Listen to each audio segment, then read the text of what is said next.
तुम्हें जो इतना करे कोई कभी जो कर ना सका, दुख दर्द तेरे वो पल में करे, दूर कोई जो कर ना सका, बन के फरिश्ता है चलना तुम्हें, बन के फरिश्ता है चलना तुम्हें, जाना है तारों के पार, तुम जैसा और कोई नहीं, तुम जैसा और कोई नहीं, कोई नहीं भाग्यवान। चमक रहा है भाग्य सितारा, चमक रहा है भाग्य सितारा, नील गगन आसमान, तुम जैसा और कोई नहीं, तुम जैसा और कोई नहीं, कोई नहीं भाग्यवान।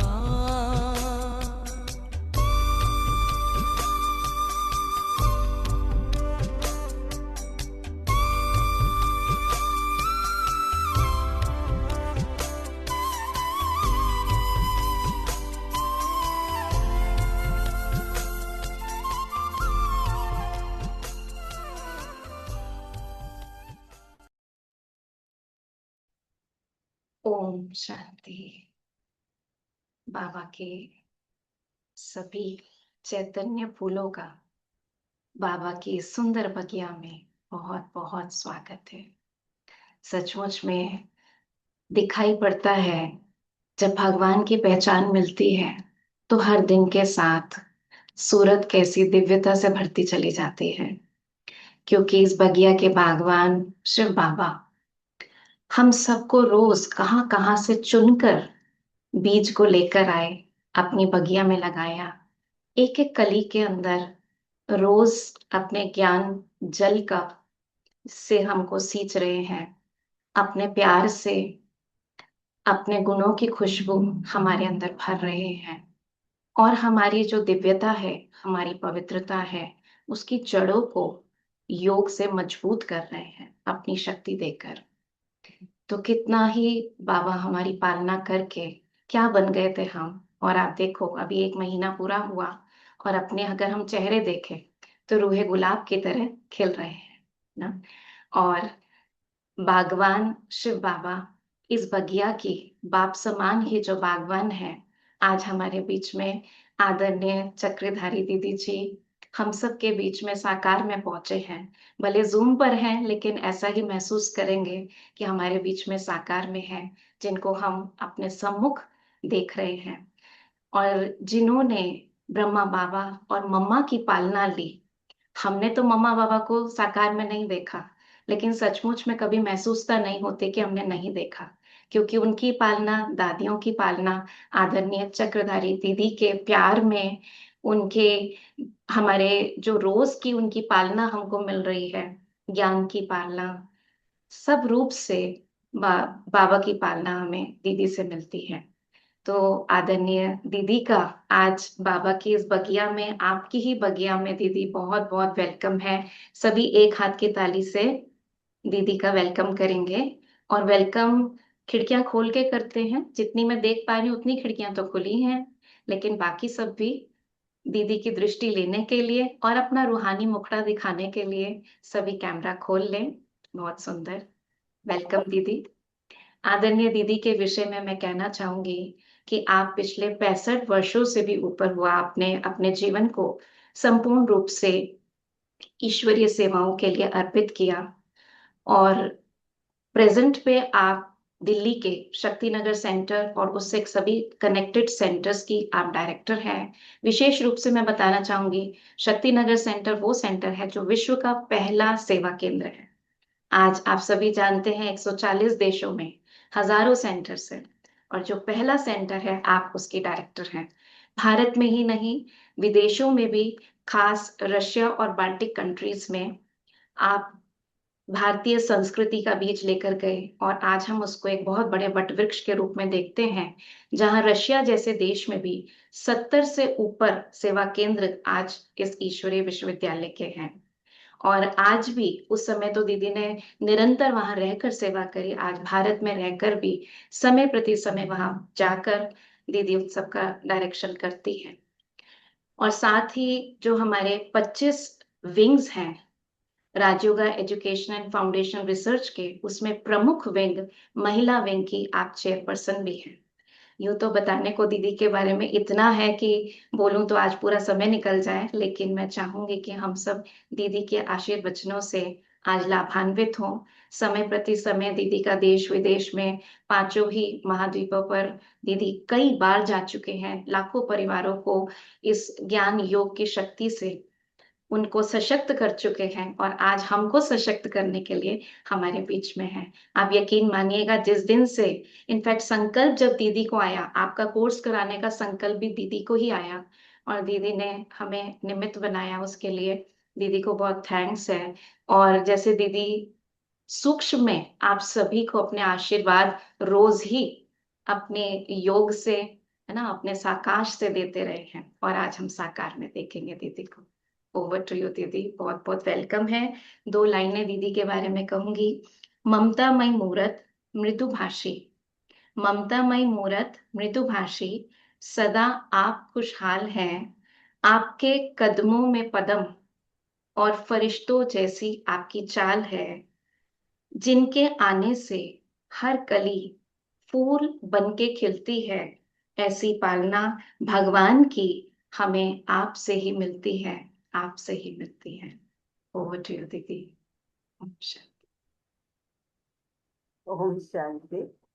बहुत बहुत धन्यवाद मेरा अपनी आदरणीय प्यारी अदिति बहन, जिन्होंने काफी महान शब्दों में मेरी महिमा कर डाली।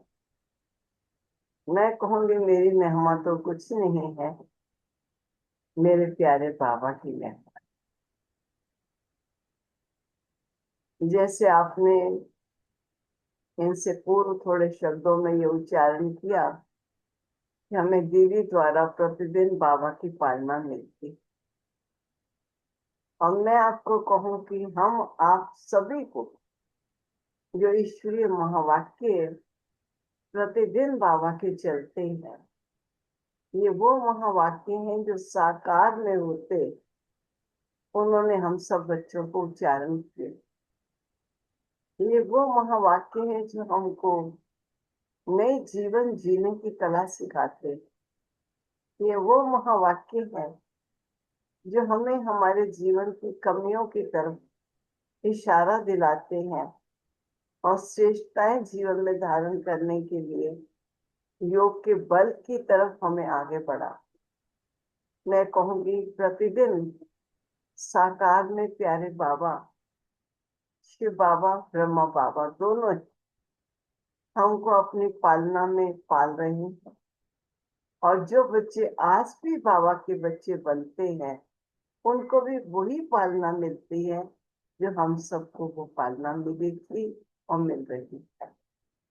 हम कोई अलग पालना नहीं पड़े कि आपकी वो पालना में कमी रह जाए, आपको भी वही प्रभु की पालना मिले।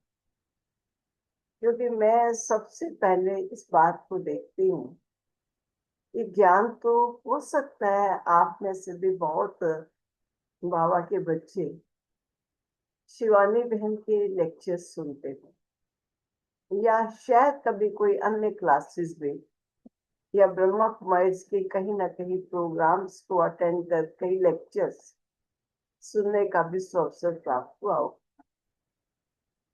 लेकिन ज्ञान सुनना एक अलग चीज, परंतु ये ज्ञान किन्होंने दिया, कौन देने वाला दाता है, ये निश्चय करके उस ज्ञान को समझना और सुनना, ये सबसे बड़ी बात।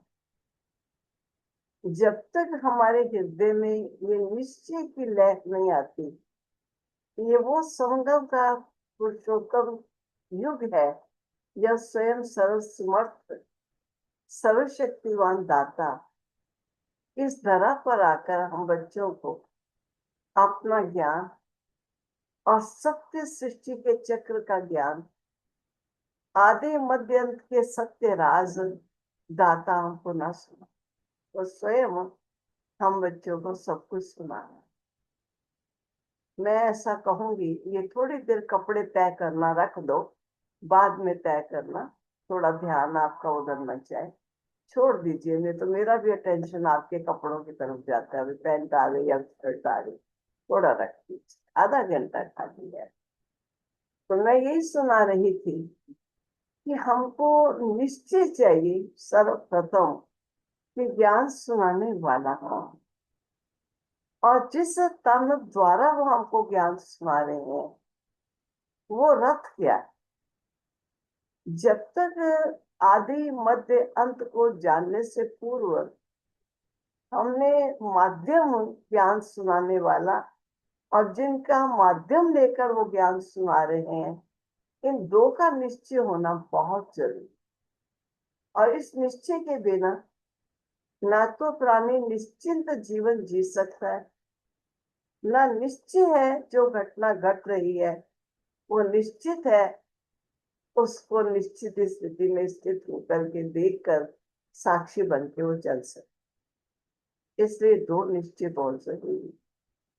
ज्ञान सुनाने वाला ज्ञानदाता कौन है, और जिनके द्वारा सुना रहे हैं वो माध्यम है। इन दो को जानना अति आवश्यक है।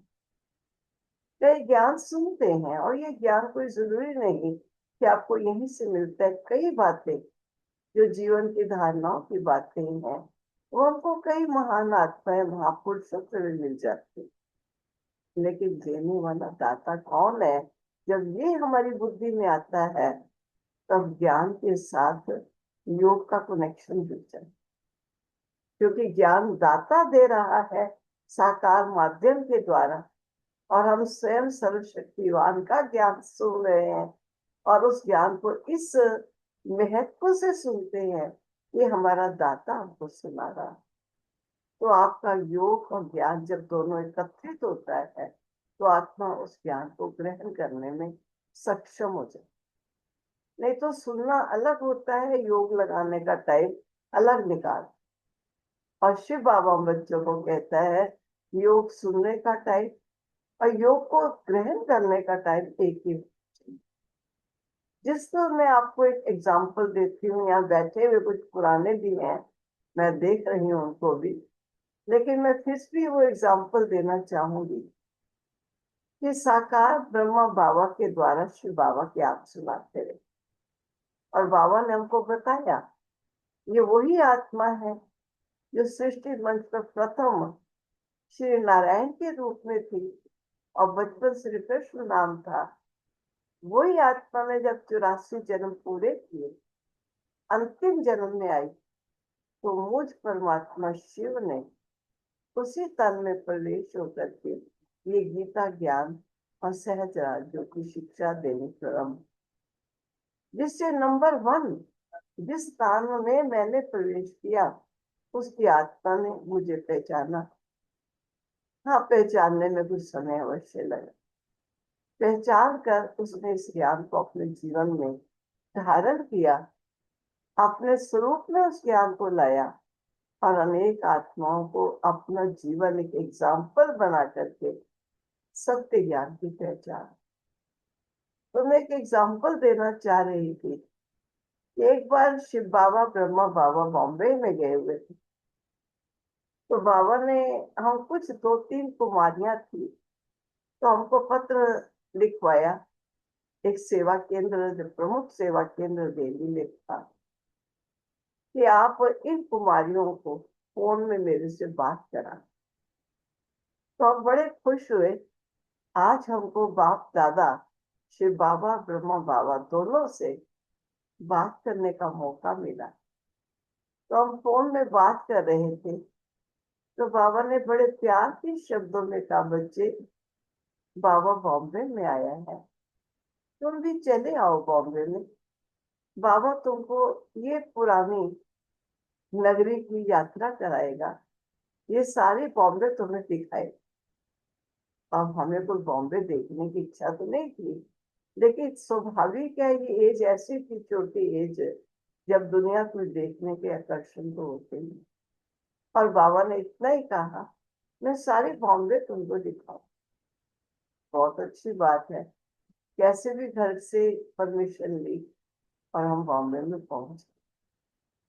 तो बॉम्बे में जाने पर मैंने ये अनुभव किया कि बाबा प्रतिदिन क्लास में जाने से पूर्व बगीचे में सैर करने के लिए जाते। बॉम्बे में दो गार्डन हमने जो देखे उस समय, एक हैंगिंग गार्डन था, एक नेहरू गार्डन था। तो कभी नेहरू गार्डन में जाते थे, कभी हैंगिंग गार्डन में जाते। तो जब गार्डन में गए तो मैंने सामने देखा एक व्यक्ति पानी की रोटी हाथ में लिए हुए सूर्य को जल दे रहा। मेरे को मन में बहुत एक तरस आया, प्यार आया कि ज्ञान सूर्य तो यहाँ इस साधारण तन में खड़े होकर हमको ज्ञान दे रहे हैं, और सामने दूर खड़ी एक आत्मा सूर्य को भगवान समझकर और सूर्य को ही जल दे रही है। तो मैंने बाबा से बड़े प्यार से पूछा कि बाबा, क्या मैं इस आत्मा को जो सूर्य को जल दे रही है अपना इष्ट मानकर मैं उन्हें ज्ञान सुनाऊं जाकर? तो बाबा ने बड़े प्यार से मेरी तरफ देखकर इन्हीं शब्दों का उच्चारण किया, नहीं बच्चे, रहने। तो बाबा ने जब मुझे कहा रहने दो, तो मैंने रहने दिया, नहीं गई। लेकिन फिर भी मनुष्य बुद्धि है, सेकंड डे फिर मेरा उसकी तरफ ध्यान जाता है, क्योंकि जिस समय हम प्रवेश करते थे उससे पूर्व थोड़े समय पहले ही लगता था कि वो आ चुका होता, और जब हम जाते थे तब तक वो अपने पूजा पाठ कर रहा। मेरा फिर ध्यान उसी की तरफ जाता है, और मन बार बार ये करता है, अरे आए हुए ज्ञान सूर्य प्रभु को ना पहचान कर ये आत्मा सूर्य को भगवान समझकर उन्हें जल की ज्योति दे रहा। दाता इसको भी पहचान तो नहीं चाहिए। मैं ऐसा कहूंगी शायद थर्ड डे था, वो व्यक्ति जहां खड़ा था अपनी रोटी वहीं रख करके बड़े तेजी के कदमों से वो बाबा की तरफ बढ़कर आया, और आते ही बाबा के चरणों में गिर गया।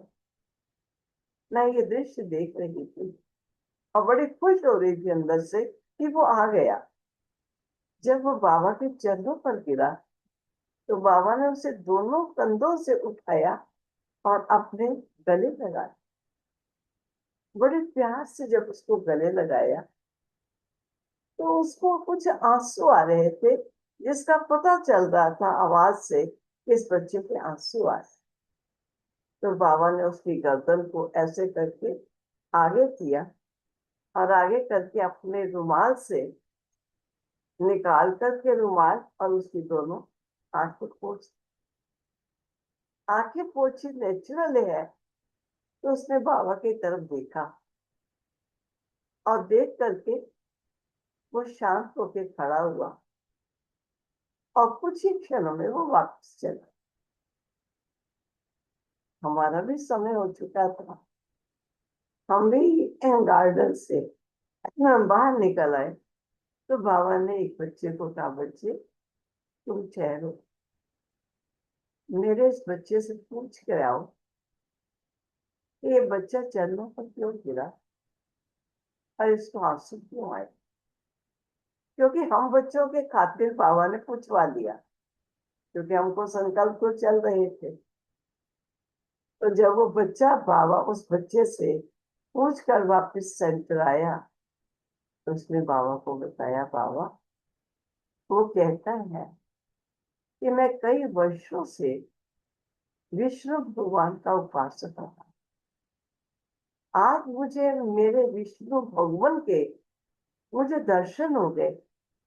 मैं उनके दर्शन प्राप्त करके उनके चरणों पर गिर गया, और जब उन्होंने मुझे अपने गले लगाया तो उस प्यार में मेरे आंसू। तो उस भाई ने कहा कि वो फलां जगह पर ज्ञान सुना रहे हैं, आप आइए, आकर कभी ज्ञान सुन। देखो उसने आगे से उत्तर क्या दिया। उसने कहा नहीं, मुझे ज्ञान नहीं चाहिए, मुझे मेरे भगवान के दर्शन चाहिए। वो मुझे दर्शन हो गए, अब मुझे और कुछ नहीं पूछे।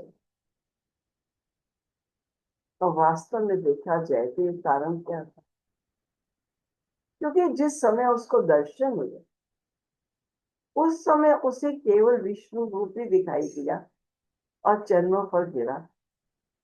लेकिन जब बाबा ने उसकी गर्दन आगे करके उसके आंसू पोंछे, उसने बाबा के साधारण रूप को देखा। तो साधारण रूप को देखकर अवश्य वो विष्णु रूप के थे नहीं, वो तो साधारण रूप है। और वो देख करके चला गया। उसकी विष्णु में आस्था थी, लेकिन जिस तन के द्वारा उसको दिव्य साक्षात्कार हुआ उस तन का तो उसको कुछ भी परिचय नहीं। तो बाबा हम बच्चों को सदा ये सुनाते कि बच्चे जब कोई ज्ञान सुने उनको पहले निश्चय होना चाहिए कि ज्ञान सुनाने वाला कौन है, और जिस तन से ज्ञान सुना रहा है उस तन की बायोग्राफी क्या है। दो चीजें जानने की आवश्यकता है। कई बच्चे मुझे परमात्मा शिव है, दिव्य ज्योति है, प्रकाश है, इस बात को जान देते, लेकिन जिस तन में मैं प्रवेश होकर ज्ञान सुनाता उस तन का निश्चय न होने के कारण कभी समझते हैं ये शिव बाबा का ज्ञान है, कभी समझते हैं ये कहीं ब्रह्मा बाबा का एक्सपीरियंस तो नहीं है जो अपने अनुभव हमको सुना। और ब्रह्मा बाबा खास सुनाते बच्चे, जैसे तुम बच्चे ये ज्ञान सुनते हो, जब शिव बाबा इस मुखार दिन से सुनाता है तो मैं भी ज्ञान सुनता हूँ। तुम परम सौभाग्यशाली हो, तुम ज्ञान सुन भी सकते हो और अपनी बात कह भी सकते हो, क्योंकि इस तन में वो स्वयं सर्व समझ समाने वाला मुख से सुनाता है, कानों से तुम्हारी बात सुन भी सकते। लेकिन मैं, जब उसने मुझे एक माध्यम बनाया तो मेरे मुख से बोलता है, लेकिन मैं उससे बात नहीं कर सकती। बच्चे तुम तो मेरे से भी पद्मा पदम शक्तिशाली।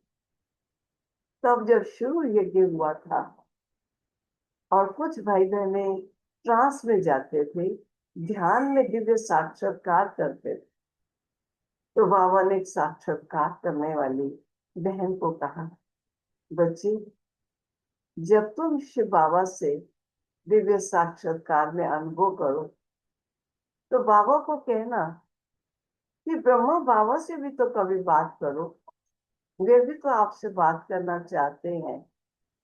आपने इतना बड़ा कार्य रचा, लेकिन मुझे तो कुछ मालूम नहीं ये सब कार्य आखिर किस लक्ष्य से रचा गया और इसका अंतिम पड़ाव कहाँ जाकर होगा, मुझे भी तो कुछ बताओ। तब उस समय आलमैती बाबा, ज्योति स्वरूप बिंदु रूप बाबा एक 12 साल की बच्ची के तन में प्रवेश होकर के ब्रह्मा बाबा को सारा ज्ञान सुनाया। मैं कौन हूँ और तुम कौन, तुम्हारा कैसे ये 84वां अंतिम जन्म है, और तुम्हारे इस अंतिम जन्म में मैंने सर्वशक्तिवान जो पति पावन है मैंने प्रवेश किया। प्रवेश होकर अज्ञानता के कारण मानव पथ भ्रमित हो चुका है। मैं वो सत्य ज्ञान देता हूँ जिससे सत्य पथ पर चलकर वो अपने सही मंजिल को प्राप्त कर सके। इसलिए बच्चे तेरे तन का मैंने आधार किया, लेकिन तू वो आत्मा है जो सृष्टि मंच पर प्रथम महाराज कुमार के रूप में, श्री कृष्ण के रूप में थी, और आज तुम 84 जन्म पूरे कर अंतिम पहर पर पहुंची। मैंने तेरे तन का आधार किया, इसलिए जो भी मैं सुनाता हूँ मुझे मालूम है कि नंबर 1 मेरी बात को सुन करके तुम जितना उस बात को समझ कर अपने जीवन में धारण करोगे उतना कोई नहीं कर सकता। तो बाबा ने बहुत अच्छी तरह सारी अपनी पहचान दी।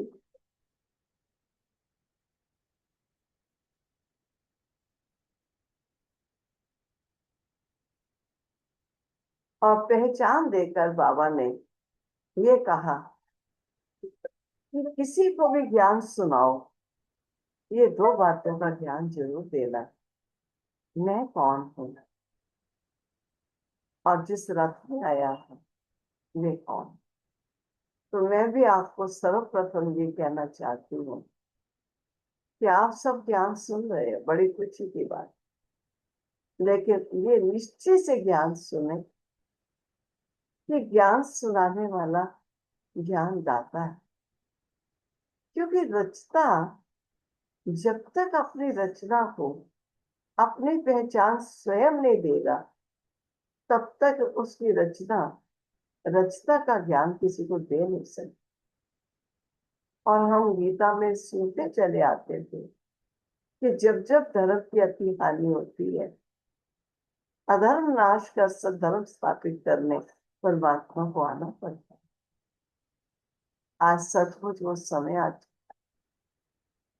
जब धर्म की ओट में बहुत अधर्म हो रहा है।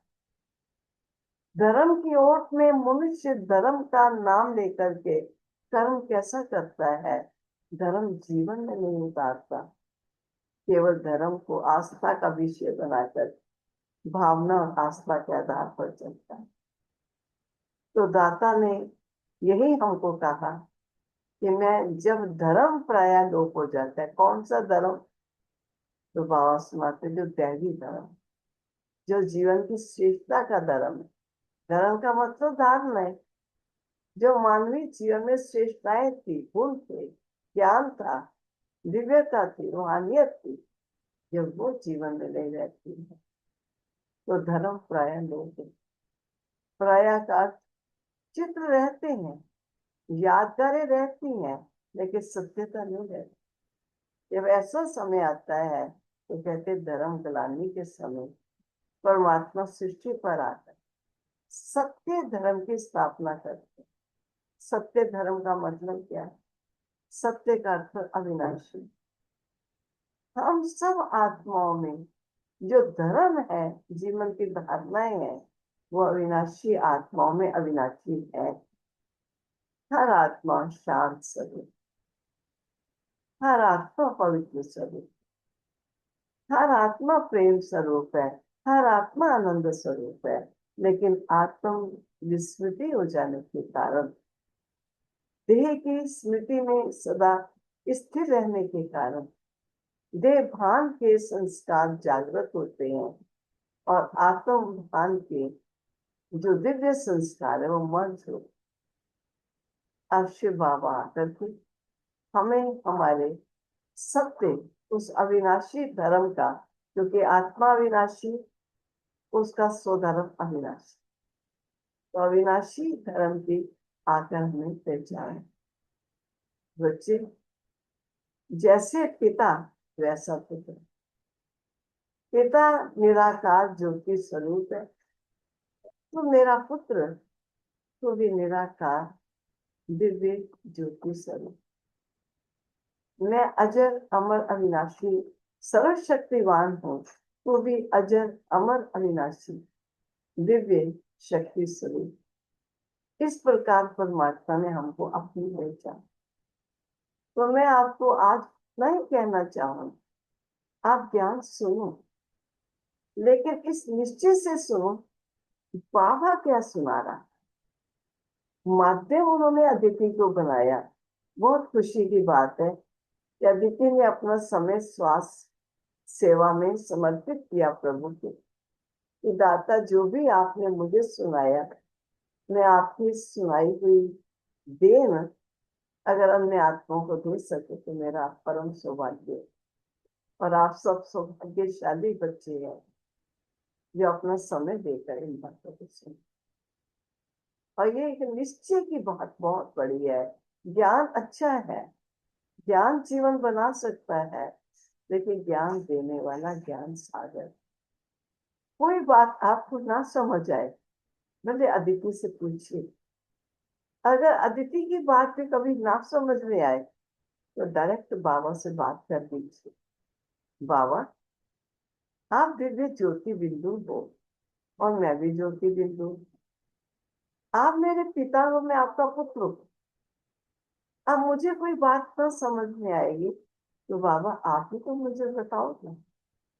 बड़े प्यार से, जैसे मैं ज्योति बिंदु उस ज्योति बिंदु के सन्मुख बैठा हूँ, जैसे गुरु के सामने शिष्य बैठा है, पिता सन्मुख पुत्र बैठा है, शिक्षक के सामने शिक्षा देने वाला शिष्य बैठा, ऐसे बड़े प्यार से बैठते उस प्यारे बाबा से रूह विहान कर, अर्थात ये रूह उस सुप्रीम से अपने मन की बात कहो।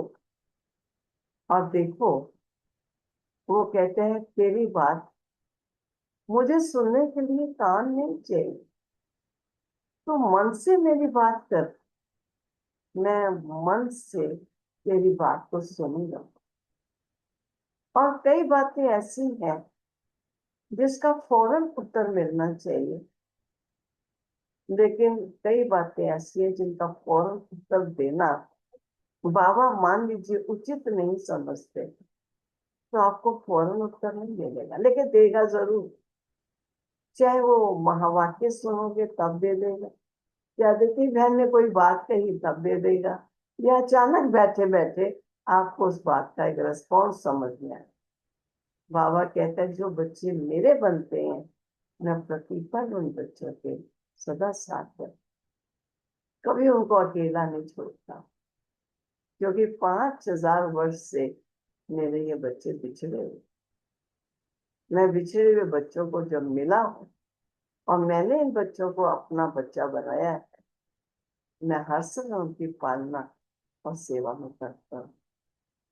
मैं कभी भी अपने से बच्चों को ओझल नहीं होने देता। चाहे बच्चे दुनियावी कार्यों में व्यवहार में व्यस्त हो जाते हैं, मुझे भूल जाते हैं, लेकिन बार बार याद करो मैं कौन हूँ, मैं किसका हूँ, किसने मुझे अपना बनाया और किस लिए अपना बनाया। बाबा कहते याद रखना, मैंने अपना सुख शांति पवित्रता आनंद का वर्षा अर्थात जायदाद देने के लिए आपको अपना बनाया। दुनिया में धन दौलत कोई भी दे सकता है, मकान दुकान कोई भी दे सकता है, किसी प्रकार की संसारिक उपलब्धि कोई भी करा सकता है, लेकिन मानसिक सच्ची शांति आनंद खुशी प्रेम कोई प्राणी नहीं दे सकता। मैं दाता ही अपने बच्चों को देता, इसलिए मेरे बच्चे मन और बुद्धि को सब तरफ से समेट कर मेरे साथ मन लगाओ। तुम्हें जो चाहिए, जिस समय चाहिए, जितने समय के लिए चाहिए, मैं तुम्हें वो सब कुछ दूंगा। ये गारंटी है प्यारे पिता की अपने बच्चों को। इसलिए बहुत बहुत खुशी है कि आज आप सबसे मिलने का मुझे सौभाग्य प्राप्त हुआ है। आज तो हम वीडियो में एक दो को देख रहे हैं, लेकिन मैं समझती जल्दी ही कभी मिलेंगे भी सही, क्योंकि जब हम एक परिवार के हैं, आप भिन्न परिवार में शारीरिक रूप से थे, लेकिन आत्मिक रूप में हम एक ही फैमिली के हैं, एक ही पिता के बच्चे। अवश्य कभी मिलते हैं। ठीक है, अभी इस समय 6 बजे एग्जैक्ट 6:30 बजे ज्यादा ही हो गए, नीचे क्लास होती है, तो मैं सबको थोड़ी देर के लिए मिलने जाती। तो मैंने कहा दादी बहन को कि मैं 6 बजे पूरा कर दूंगी, उससे पहले ही पूरा कर दूं, क्योंकि मुझे नीचे जाना है। तो अब बेल हो रही है कि दीदी आ रहे हो कि नहीं। तो अभी मैं फिर जरूर कभी मिलूंगी। आपको देखकर मेरा भी दिल करता है मैं आपसे कोई सोच लेती हूँ, क्योंकि ऐसा लगता है मेरे बाबा के बच्चे हैं। मेरे प्यारे बाबा ने अपने बच्चों को अपने जायदाद से, अपनी पवित्रता सुख शांति का वरदान देने के लिए उन्होंने इनको चुना है। अगर इनकी कुछ सेवा दाता के दिए हुए ज्ञान से हम भी कर सके, क्यों नहीं? ठीक है। ओम शांति। ओम शांति। ओम ओम। शांति दीदी, बहुत बहुत थैंक्स दीदी। थोड़े से समय में भी आपने हमें इतना भरपूर कर दिया अपनी दृष्टि से, अपने आशीर्वचनों से, कि सबके चेहरे पहले से भी और ज्यादा खिल उठे हैं। और बहुत जल्दी आप फिर से मिलेंगे, तब ये एक एक अपने अनुभव सुनाएंगे बाबा से, बाबा के बनकर इनके जीवन में क्या परिवर्तन आया है। थैंक यू सो मच दीदी। ओम शांति।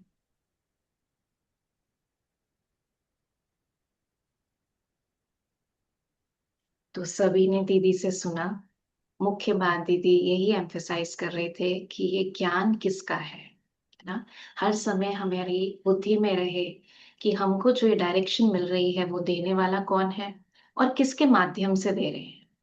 शिव बाबा, वो निराकार परम पिता परमात्मा, जो इस जन्म मृत्यु के चक्र से परे है, जो सर्वशक्तिवान है, सुप्रीम है, वो स्वयं आकर, लेकिन कोई माध्यम तो चाहिए, तो वो माध्यम पर भी निश्चय होना ये बहुत जरूरी है।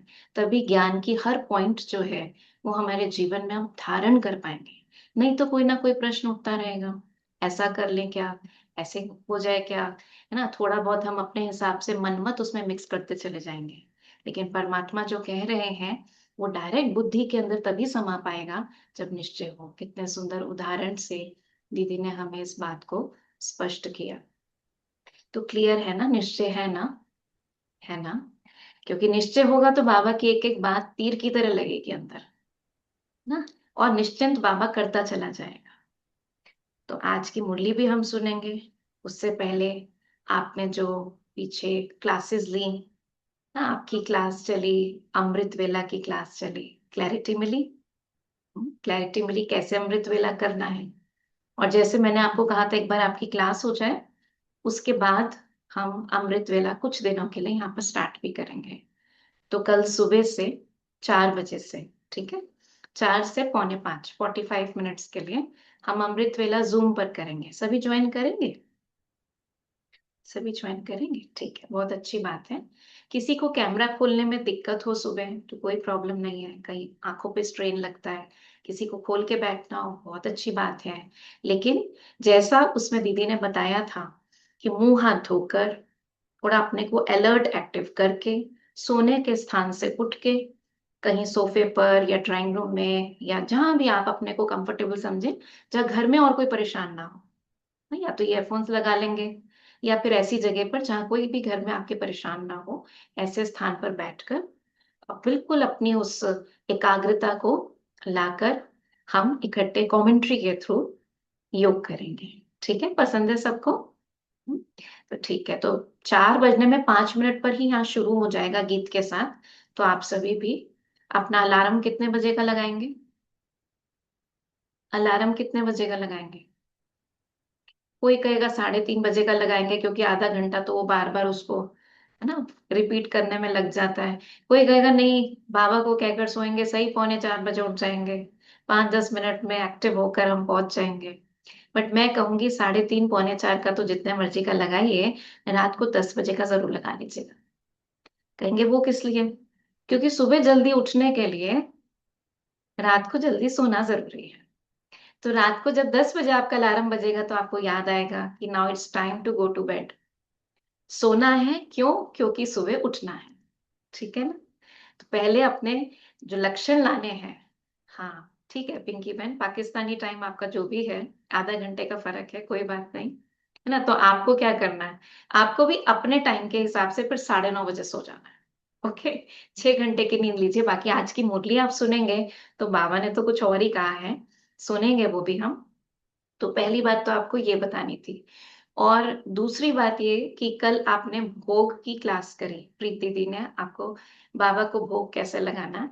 तो जो उन्होंने विधि बताई, जो उसकी कंडीशंस बताई, चाहे भोग के इंग्रेडिएंट्स के बारे में, चाहे तन की शुद्धि, विचारों की शुद्धि, रसोई की शुद्धि, है ना, वो सब हमारी कॉन्शियसनेस, और उसके बाद खाते समय जो हमारी कॉन्शियसनेस हो, सारी बातों का आपको एक एक चीज स्पष्ट करके बताई, कोई भी बात छुपाई नहीं है।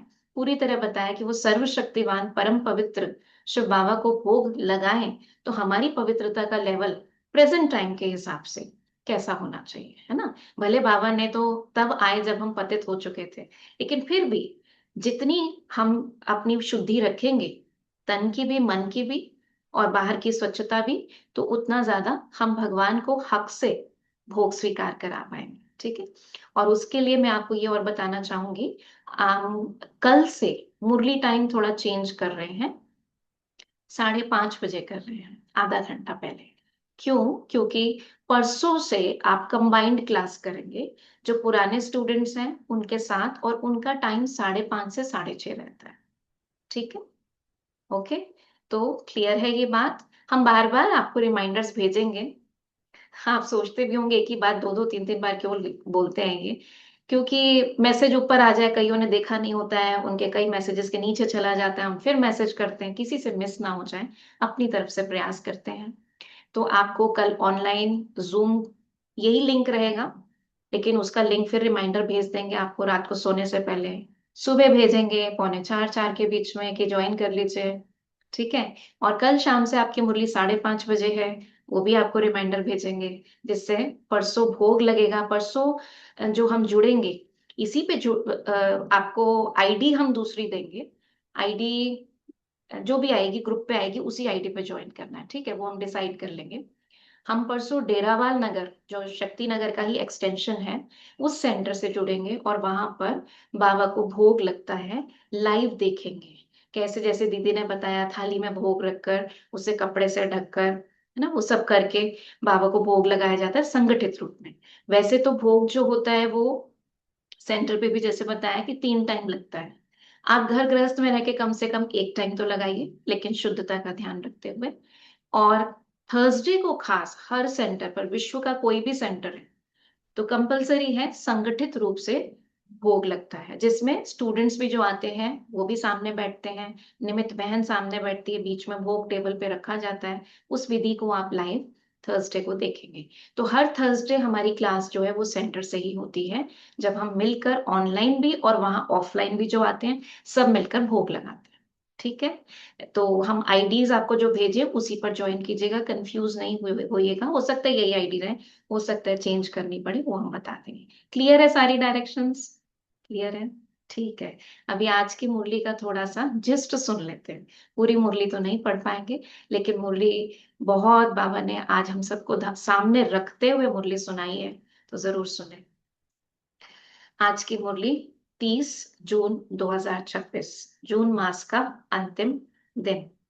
तो आज मीठे बाबा हम सब बाबा के सम्मुख बैठे हैं, और बाबा को किस रूप से देख रहे हैं? जैसे शिव बाबा ब्रह्मा बाबा की भ्रिकुटी में उनके मुख के द्वारा हमें सुना रहे हैं। बाबा कहते, मीठे बच्चे, इस समय तुम बाप के ऊपर बलिहार जाओ। इस समय तुम बाप के ऊपर बलिहार जाओ, तो 21 जन्मों के लिए तुम सदा सुखी बन जाएंगे।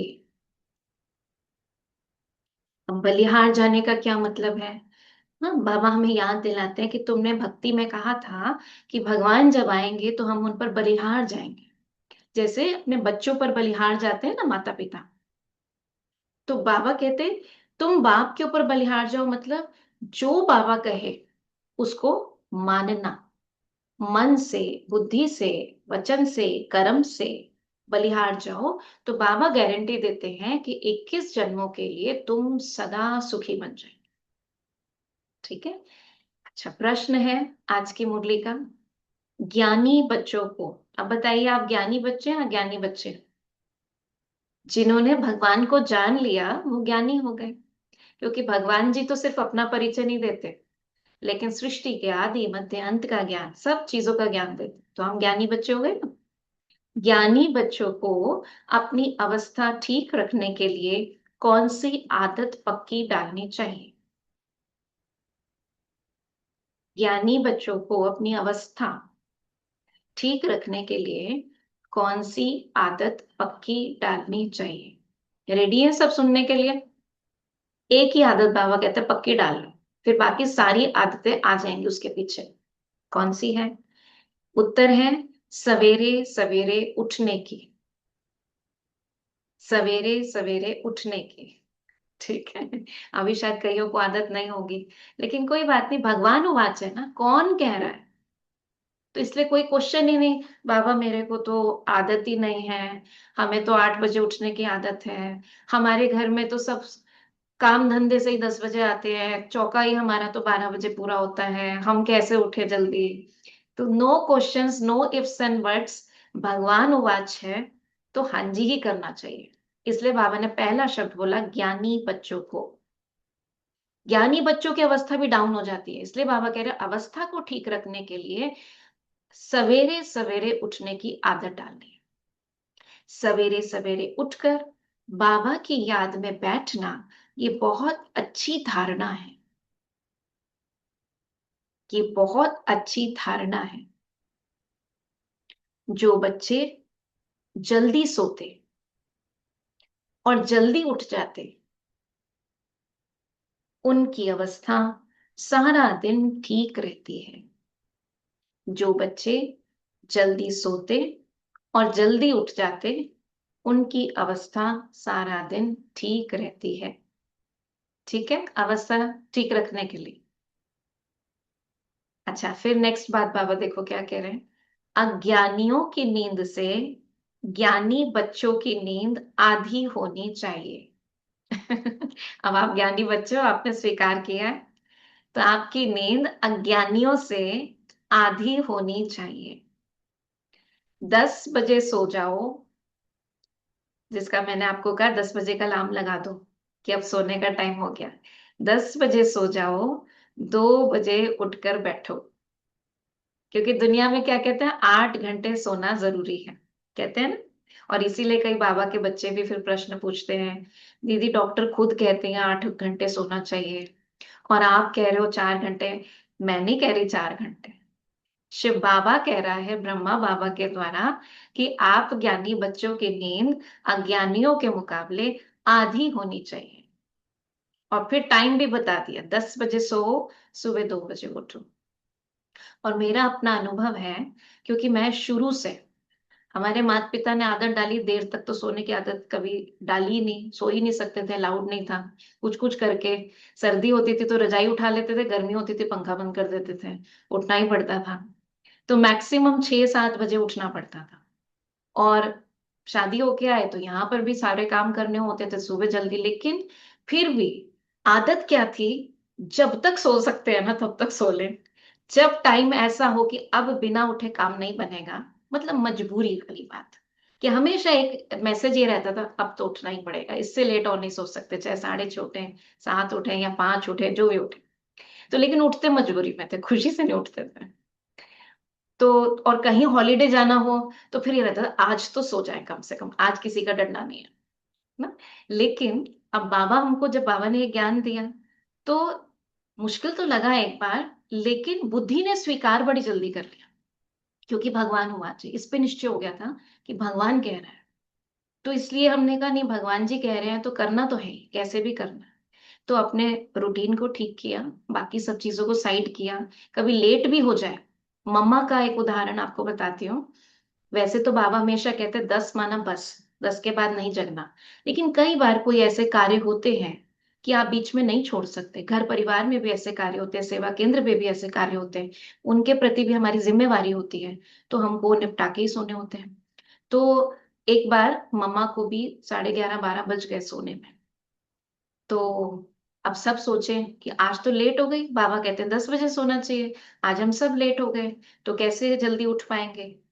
तो सब सो गए। सुबह मम्मा वही 2-2:30 बजे उठती थी। मम्मा उठ के योग में बैठी।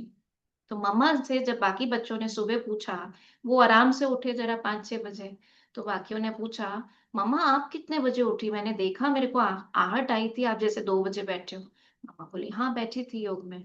तो आप कैसे उठ गए मम्मा, आप इतने लेट सोए थे? तो मम्मा कहती है, सोने में अवज्ञा करी तो क्या उठने में भी अवज्ञा करें? कितनी बड़ी बात है। अवज्ञा मतलब कहना नहीं मानना। सोने में किसी कारण से देरी हुई, बाबा की श्रीमत की अवज्ञा करी, तो क्या उठने में भी अवज्ञा करेंगे? है ना? तो चलो वो किसी कारण से गलती हुई देर से सोने की, लेकिन अब उठने में तो गलती ना करें।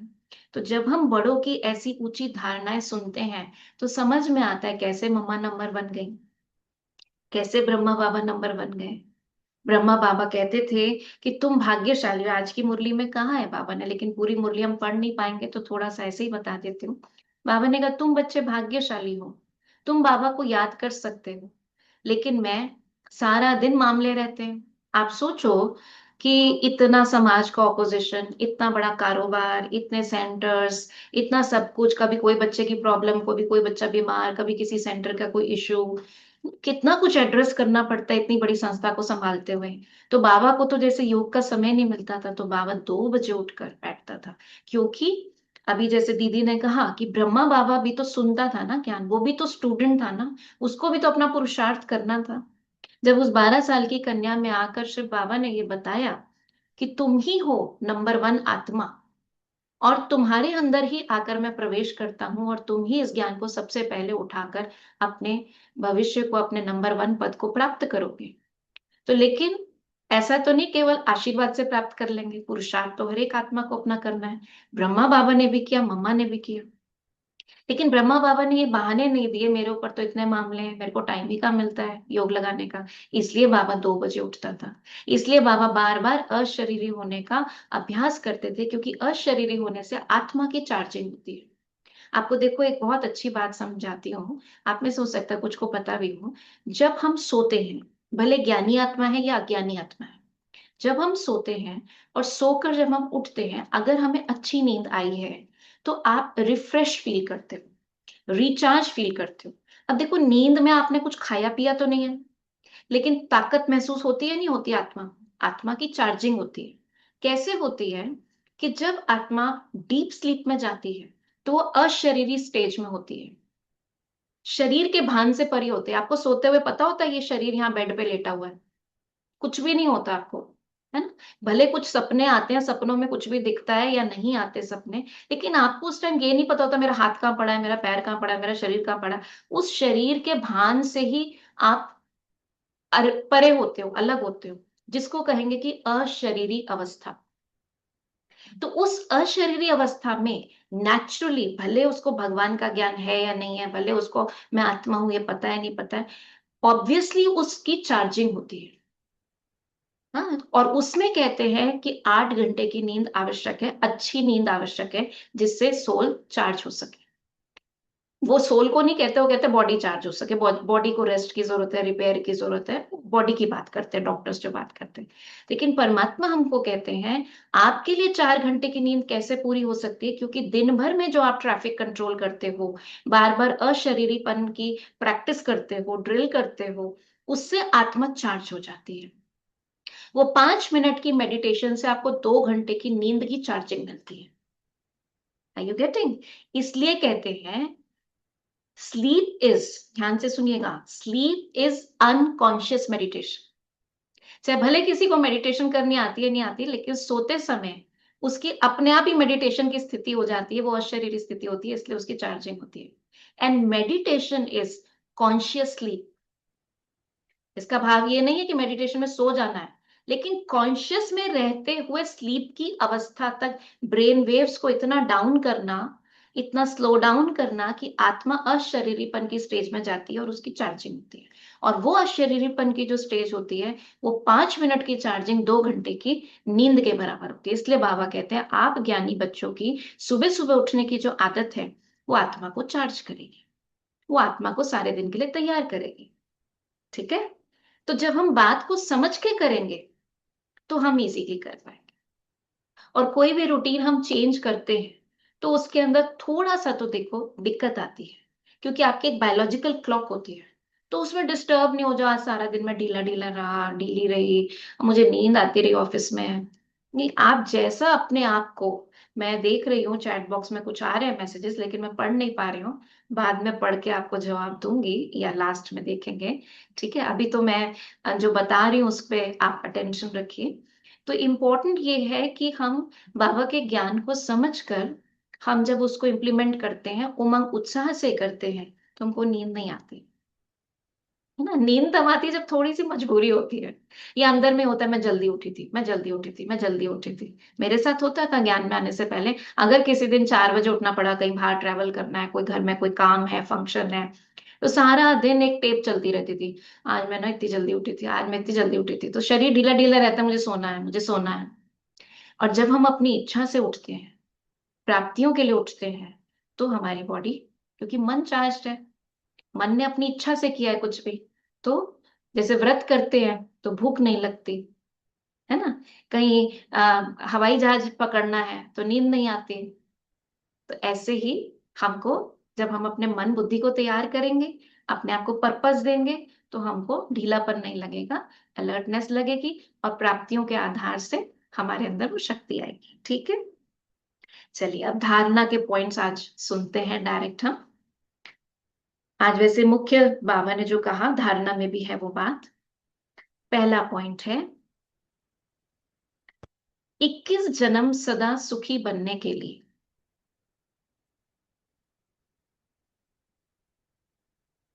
21 जन्म सदा सुखी बनने के लिए, जो बाबा ने सार में कहा, फिर धारणा में बच्चों को रिपीट कर रहे हैं।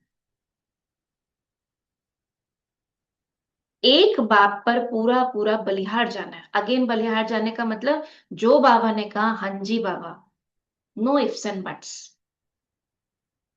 पूरा पूरा बलिहार जाना है, श्रीमत से श्रेष्ठ बनना है, क्योंकि श्रीमत है ही हमें श्री बनाने के लिए, ऊंचा बनाने के लिए, श्रेष्ठ बनाने के लिए।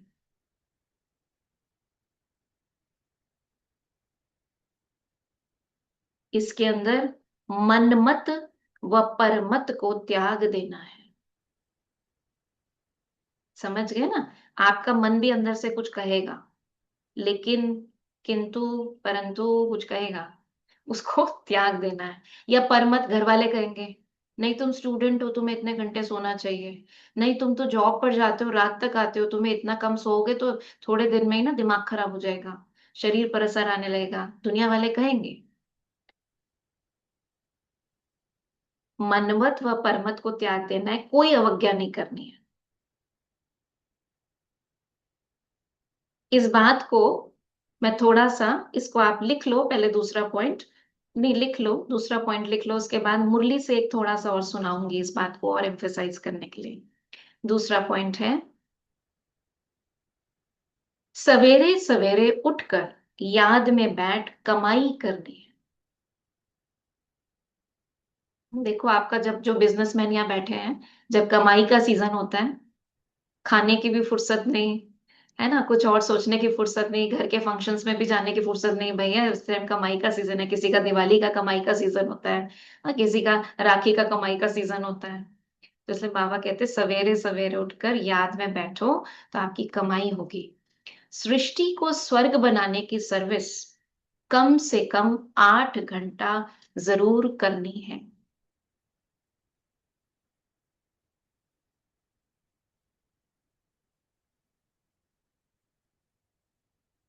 सृष्टि को स्वर्ग बनाने की सर्विस कम से कम 8 घंटा जरूर करनी है। इसका क्या मतलब हुआ कि जब आप योग में बैठते हो, इसको हटा सकते हैं एक बार, जब आप योग में बैठते हो, तो योग में आप अपने आप को चार्ज करते हो, उससे अपने संस्कारों का परिवर्तन करते हो, अपने अंदर जो शक्ति भरते हो उसकी वाइब्रेशंस चारों तरफ फैलाते हो। तो ये आप क्या कर रहे हो, खुद के परिवर्तन के साथ वायुमंडल का परिवर्तन कर रहे हो, और इससे आप इस धरती को धीरे धीरे स्वर्ग बनाने की ओर लेकर जा रहे हो। ठीक है, तो ये सेवा बाबा कहते हैं कम से कम 8 घंटा 24 घंटे में से करनी चाहिए। ठीक है, ओके, अभी आप ज्ञान सुन रहे हो, अगर आप अटेंशन से ज्ञान सुनते हो, तो ये भी जैसे ईश्वरीय सेवा है। ठीक है। आप अमृत वेला बैठते हो, योग में बैठते हो, वो ईश्वरीय सेवा है, क्योंकि आपकी वाइब्रेशंस इस धरती को, इस सृष्टि को पावन बना रही है। आप जब कर्म करते हुए बाबा की याद में करते हो, तो वो भी ईश्वरीय सेवा है। ठीक है। तो इसलिए वो करना है। अब बीच में बाबा ने जो कहा ये 8 घंटे की बात, तो ये मैं थोड़ा सा बीच में से लेती हूँ, मुरली के बीच में से। आत्मा कहती है हम बहुत दुखी हुए हैं, शरीर लेते लेते बहुत तंग हुए हैं। कहते हैं अब जाएं बाबा के पास, इस शरीर को, इस सृष्टि को छोड़ ऊपर जाएं। बाबा ने युक्ति तो बतलाई है। कहते हैं बाबा हम आपकी याद में ही रहेंगे, जितना टाइम निकाल सको उतना अच्छा है। ठीक है। बाबा ने फिर क्या कहा? बच्चे कहते बाबा हम याद में रहेंगे, बाबा कहते अच्छा बच्चे जितना टाइम निकाल सको उतनी अच्छी बात है। गवर्नमेंट की सर्विस में भी 8 घंटा देते हो, है ना, जॉब पर भी जाते हैं तो 8 घंटा देते हैं, ऐसे याद में भी 8 घंटे तो रहो, कम से कम 8 घंटे तो रहो। सृष्टि को स्वर्ग बनाना ये कितनी भारी सर्विस है। सिर्फ बाप को याद करो और सुख धाम को याद करो, मतलब स्वर्ग को याद करो। बस ये 8 घंटा सर्विस करेंगे तो तुम पूरा वर्षा पाएंगे। ऐसे ऐसे याद करते करते तुम्हारे विकर्म विनाश होंगे। 8 घंटा इस सर्विस में दो, बाकी 16 घंटा तुम फ्री हो। नींद भी आधी कर आधी, सोने में भी टाइम ज्यादा नहीं जाएगा। 16 घंटे तुम फ्री हो। जितना हो सके तुम घड़ी घड़ी याद करो, घड़ी घड़ी, एक घड़ी, आधी घड़ी, घड़ी घड़ी याद करो। याद तो कहाँ भी बैठ के कर सकते हो ना। सबसे अच्छा टाइम तुमको सवेरे मिलेगा। सिंधी में कहावत भी है, सवेरे सोना सवेरे उठना। सवेरे मतलब जल्दी, जल्दी सोना जल्दी उठना। Early to bed, early to rise makes a man healthy, wealthy and wise. वही मनुष्य बड़ा गुणवान है। ये गायन भी अभी का है। बाप कहते हैं रात को जल्दी सो जाओ और फिर सवेरे सवेरे उठो। अज्ञानी लोग 8 घंटा नींद करते हैं, तुम्हारी नींद आधी होनी चाहिए। 4-5 घंटा नींद बस। चलो 4 के 5 घंटे भी कर दिए, 4-5 घंटा नींद बस। तुम कर्म योगी हो ना। रात को 10 बजे सो जाओ, 2 बजे उठो। शिव बाबा को याद करने से तुम्हारी कमाई बहुत है। तुमको हेल्थ वेल्थ दोनों मिलेगी। दुनिया आपको समझाएगी घर में, तुम्हारी हेल्थ खराब हो जाएगी। शिव बाबा भगवान कह रहा है तुम्हें हेल्थ वेल्थ दोनों मिलेगी। अब किसकी माननी है? अब लेकिन इसका मतलब ये नहीं है किसी से बहस करना शुरू हो जाओ घर में। हमें भगवान जी ने कहा ऐसे नहीं, बहस नहीं करनी है, हठ योगी नहीं बनना है।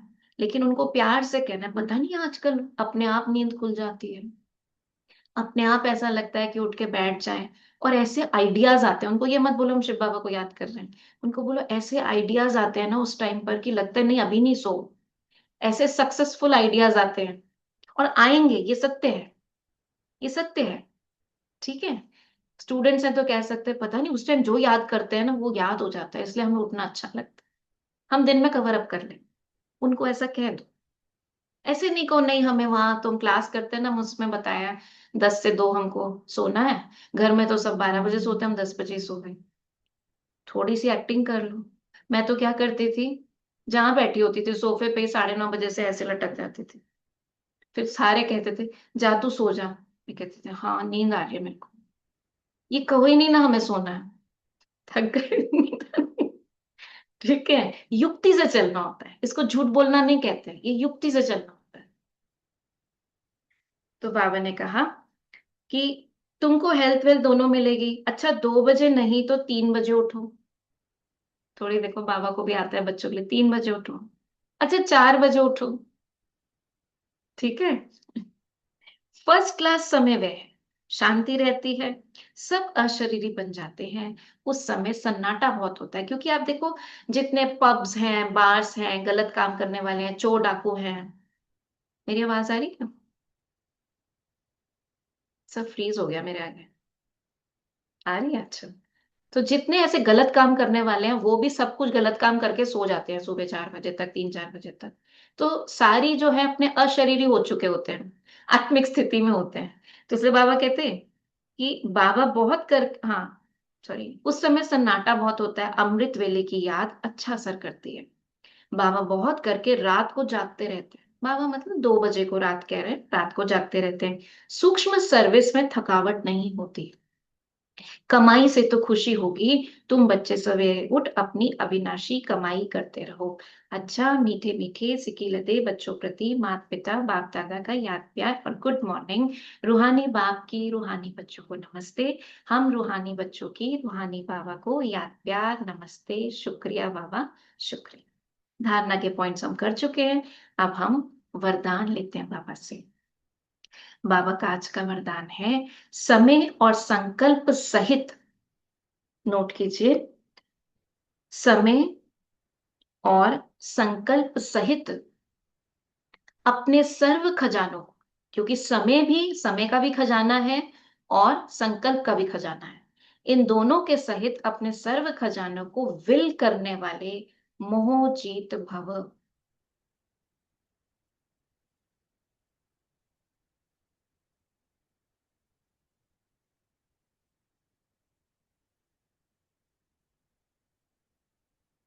समय और संकल्प सहित अपने सर्व खजानों को विल करने वाले मोह जीत भव। इसका एक्सप्लेनेशन है, जैसे बच्चे को सब कुछ विल किया जाता है ना, बच्चा पैदा होता है तो उसको सब वारिस बना दिया जाता है, ऐसे आप लोग भी बाप को अपना वारिस बनाकर सब कुछ विल कर दो, तो विल पावर आ जाएगी, है ना। मेरा कुछ भी नहीं, ये तन मन धन परिवार बिजनेस सब कुछ बाबा का, तो विल पावर आ जाएगी। इस विल पावर से मोह स्वतः नष्ट हो जाएगा। जैसे साकार बाप ने पूरा ही अपने को विल किया, वैसे आप लोगों की जो स्मृति है, समय और संकल्पों का खजाना है, उसे विल कर, अर्थात श्रीमत प्रमाण सेवाओं में लगाओ, तो मोहजीत बंधन मुक्त बन जाएंगे। बहुत गहराई है इन बातों की। समय संकल्पों का खजाना, उसे विल करो। विल करने का मतलब है जो बाबा कहते हैं उसके अनुसार अपने समय को स्पेंड करो, उसके अनुसार अपने संकल्पों को चलाओ, तो मोहजीत बंधन मुक्त बन जाएंगे। स्लोगन है, एक दो का स्नेही बनने के लिए, एक दो का स्नेही बनने के लिए सरलता और सहनशीलता का गुण धारण करो। सरलता और सहनशीलता का गुण धारण करो। सरलता मतलब इजी नेचर, हर तरह से जो एडजस्ट कर ले, और सहनशीलता आप जानते ही हो, कोई बात नहीं, थोड़ा बहुत कुछ कह दिया, कोई बात नहीं, सहन कर लो।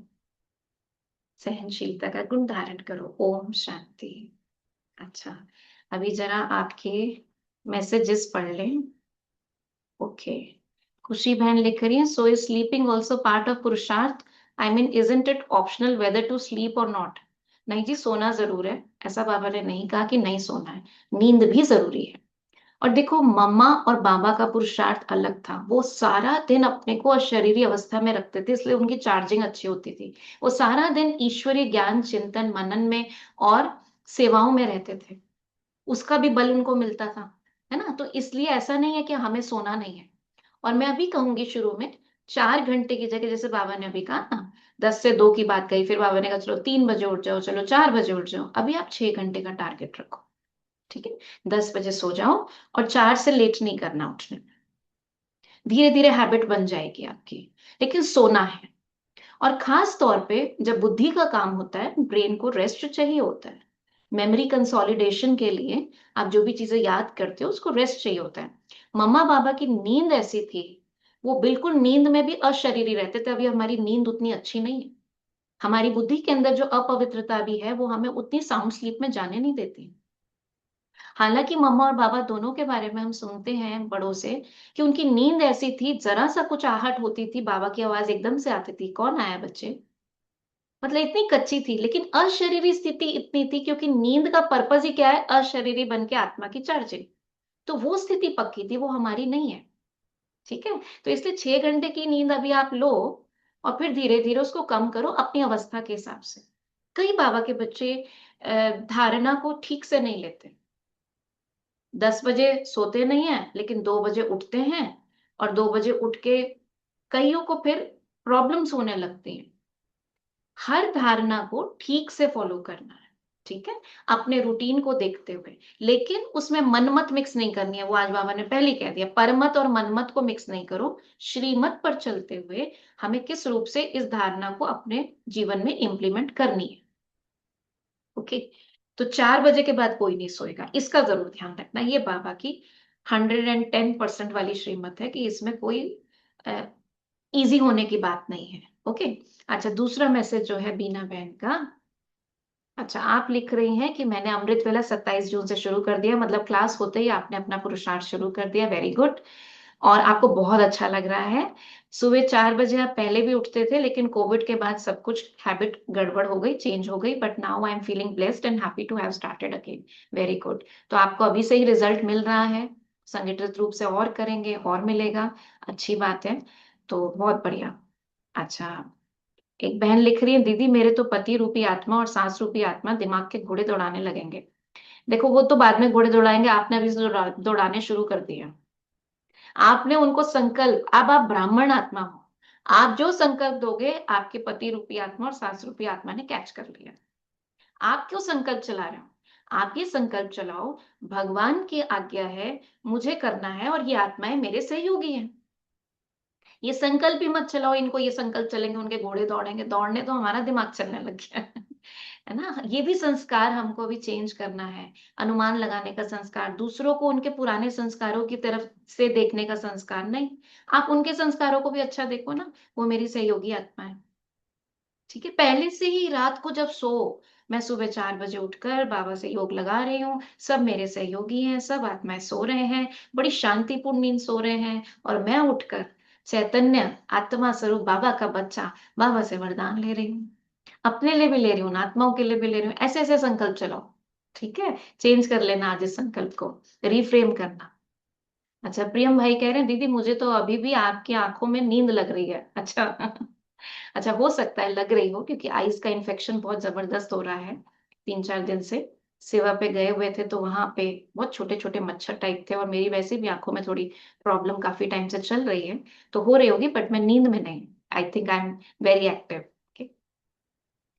अच्छा, दीदी हम योग आंखें बंद करके क्यों नहीं करते, आंखें खोल करके योग क्यों करते? क्वेश्चन बहुत अच्छा है। आ, ये आंखें बंद करके योग करने का मतलब है कि जब मैं आंख बंद करती हूँ मेरी कंसंट्रेशन अच्छी होती है, बाबा से मेरा कनेक्शन अच्छा लगता है, ठीक है, एकाग्रता अच्छी होती है। अब लेकिन बाबा ने हमें क्या कहा है? कर्म योगी बनने के लिए कहा है। हाँ, तो कर्म योगी बनने का मतलब क्या है? कर्म करते हो बाबा को याद करना। अब आप ड्राइविंग करोगे, आंख बंद करके करोगे, भोजन बनाओगे आंख बंद करके करोगे, खाना खाओगे, किसी से बात करोगे, उसको आत्मा समझ के, कैसे मैं आंख बंद करके आपको आत्मा समझूं? तभी तुम बार बार कहते हैं ना, खिड़की बंद करके अब आप हमें कैसे देखोगे, हम आपको कैसे देखेंगे? तो तो इसलिए ये वाली आंखें खोल कर ध्यान लगाने की प्रैक्टिस करनी है। मैं समझती हूँ कि शुरू शुरू में वाकई दिक्कत होती है, क्योंकि हमें बचपन से सिखाया गया है आंख बंद करके ध्यान लगाना, है ना, तो हम कंसंट्रेट अच्छा कर पाते हैं, लेकिन धीरे धीरे अभ्यास पड़ जाएगा। आप ऐसा करिए, आंख खोलकर किसी एक पॉइंट पर, किसी भी एक पॉइंट पर कोई भी चीज पर अपने को एकाग्र कर लें कि इसको देखते हुए मुझे अपने संकल्पों को चलाना। स्टार्टिंग में आप ऐसे ही करें, तो धीरे धीरे क्या होगा, फिर जब आप किसी से बातचीत करते हैं तो आप बात करते हुए उस आत्मा के शरीर को देखते हुए भी स्मृति में रह पाएंगे, मैं आत्मा हूं, इस आत्मा से बात कर रही हूँ। क्योंकि ऐसे थोड़ी हम बीच में संकल्प करते रहेंगे, वो आपकी कॉन्शियसनेस हो जाएगी। इसलिए कहते हैं कि आंख खोल के क्यों करना है, जिससे आप हर समय याद कर सको बात। और वास्तव में आप जब भी किसी को याद करते हो, आपने देखा होगा, आप ड्राइविंग करते हो, खाना खाते हो, कितनों की याद आती है, तो आंख बंद करके याद करते हो क्या? नहीं, उनके साथ के अनुभव आपको यूं ही आते रहते हैं, चाहो तो भी शट नहीं होते और ही जब आप योग लगाओगे ना बाबा से, तो देहधारी उनकी बातें ये सब चीजें आएंगी, कोई बात नहीं। कल जब आप अमृत वेला योग लगाओगे तो कुछ बातें आएंगी, कोई बात नहीं। आप पहले से ही अपने आप को बैठते हुए संकल्प दो, मैं अब मन बुद्धि से बाबा के साथ योग लगा रही हूँ। बीच में अगर आए कोई थॉट आएगा, उसकी डेप्थ में नहीं जाना बस। मान लीजिए कोई थॉट आया, हाँ, कल हस्बैंड ने ये कहा था, कल बच्चे ने ये कहा था, थॉट आ गया, अब उसको साक्षी होकर देखकर साइड और वापस इधर आएगा, दैट्स नॉट एन इशू, वो प्रॉब्लम नहीं है। कोई ये मत कहना मेरे को लिखना नहीं दीदी और संकल्प आ रहे हैं, आएंगे, लेकिन आपको क्या करना है, अटेंड नहीं करना उसको। वो आ रहे हैं, आप उसकी डेप्थ में मत जाओ, अच्छा फिर ये हुआ था, मैंने ये कहा था, वहां से अपने को बचाओ। इट इज जस्ट लाइक कोई आता है और आप इशारे से कहते हो, जैसे मेरी क्लास हो रही है, लेट से मुझे सामने से मेरा बेटा बार बार कह रहा है मम्मी 1 मिनट, तो मैं क्या, इशारे से आपको ना दिखे मैं अपना हाथ ऐसे कर देती हूँ, अभी रुक जाओ। फिर 2 मिनट बाद आता है, मैं कहती हूँ अभी रुक जाओ। फिर तीसरी बार आता है, मैं कहती हूँ अभी रुक जाओ। तो वो समझ जाएगा कि मम्मी सुनने वाली अभी नहीं है, जब तक उनकी क्लास पूरी नहीं होती, तो वो चला जाएगा। ठीक है ना। तो वो थोड़ी देर के लिए उसको पोस्टपोन कर दो, कह दो उसको अभी सभी लाइनें व्यस्त हैं, कृपया थोड़ी देर में आइए। ठीक। अच्छा, अभी नेक्स्ट क्या है, दीदी आज 4 बार टोक दिया, पति देव ने क्लास मुश्किल कर दी। कोई बात नहीं, टोक दिया। आप अ, देखो, उनके पहले काम करके रखो, जो भी काम वो कहते हैं या एक्सपेक्ट करते हैं करके रखो, और उनसे कह के रखो कि मैं, अगर उनको पता है कि आप ये क्लास कर रहे हैं, तो आप कह के रखो ये 1 घंटा ना, दिस इज फॉर मी। और थोड़ा ना अपने ऊपर उनके ऊपर अपने ऊपर अधिकार भी रखा करो। जब आप सबके लिए सब कुछ करते हो, तो आपका ये अधिकार है कि आप अधिकार से अपने लिए 1 घंटा निकाल सको। राइट। इसको भी, ये अथॉरिटी भी आपके अंदर होनी चाहिए। बाबा कई बार कहते थे, क्या बकरी हो जो किसी ने खूंटी से बांध दी है?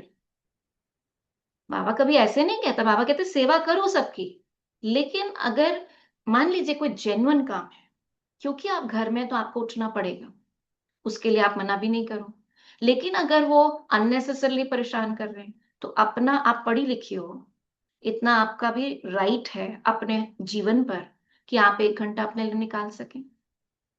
ये अपने आप से पूछिए कि हम इतने बंधे हुए तो नहीं है। ठीक है। ओके। तो अगर कोई जेन्युइन बात है तो उठिए, और नहीं तो उनको कहकर बैठिए कि ये 1 घंटा जो है ना, ये मैं अपने लिए निकाला है, इसको प्लीज मुझे आप जो काम है पहले बता दीजिए।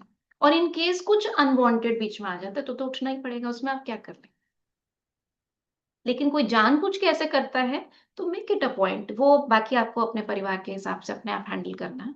बट मैं ऐसा समझती हूँ कि हरेक को आज के जमाने में, आज वो वाला जमाना नहीं है कि एक का अधिकार या कोई, हम प्रॉपर्टी नहीं है किसी की। तो अपने आप अपने अधिकारों को भी समझ के चलना चाहिए, और जितना आप टेकन फॉर ग्रांटेड लेने देंगे, उतना कोई दूसरा टेकन फॉर ग्रांटेड लेगा। अच्छा, नेक्स्ट है, अमृत वेला करने के बाद दीदी स्लीप कर सकते हैं? अगर शुरू में आपको नींद आती है और आपको पता है आपका दिन बहुत हेक्टिक है, तो आप थोड़ी देर के लिए सो सकते हैं। लेकिन ऐसा नहीं होना चाहिए कि 4 से पौने 5 बजे तक आप अमृत वेला करें और फिर 8 बजे तक सोते रहे। ऐसे नहीं। हम्म। हमारी दीदी तो कहती हैं कि ये कलश भरा है बाबा के वरदानों से, और उसको लिटा दिया और सुला दिया, तो कलश में जो भरा है वो निकल गया।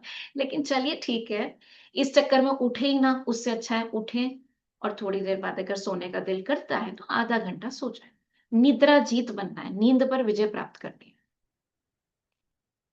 अच्छा।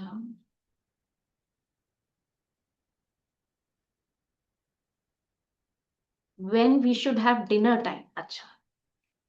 हाँ, तो रात को सोने से, आजकल तो वैसे सभी डाइटिशियंस ये बोलते हैं, विश्व में ये डाइट भी प्रसिद्ध हो रही है, 6 बजे तक खा लेना चाहिए।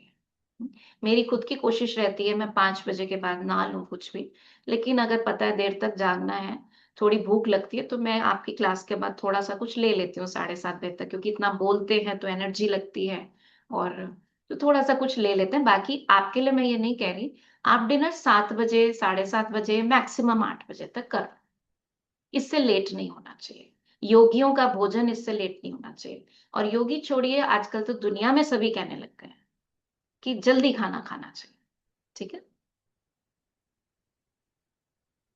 ठीक रहेगा फिर, अच्छा। ठीक। अच्छा, कह रहे हैं ठीक रहता है, फिर पति को पता नहीं अचानक गुस्सा आ जाता है कभी कभी। तो आप क्या समझते हो, आपसे पहले वो सत्युगी बन जाए?